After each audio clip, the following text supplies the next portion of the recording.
Welcome back to our channel. In today's tutorial, we're diving deep into the world of online security and privacy.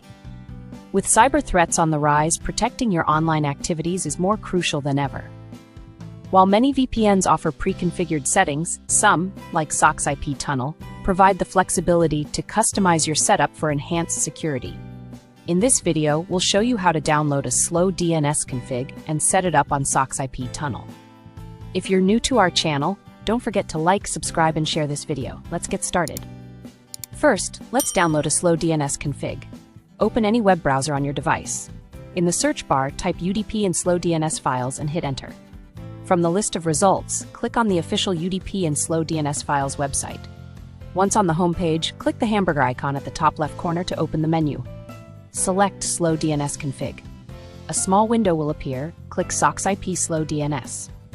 This will take you to a new page with a 10-second countdown.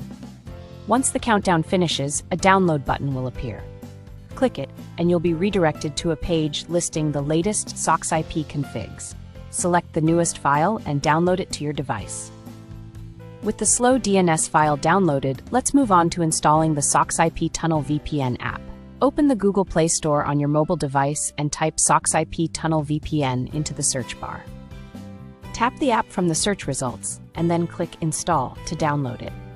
Once the installation is complete, open the app to begin configuring it with the downloaded config file. Now that you have the app installed, let's set it up with the slow DNS config.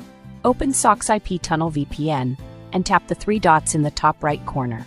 From the menu, select Import, Export, and then tap the Import button. This will open a file browser. Navigate to the folder where your slow DNS config file is saved, select it, and confirm the import.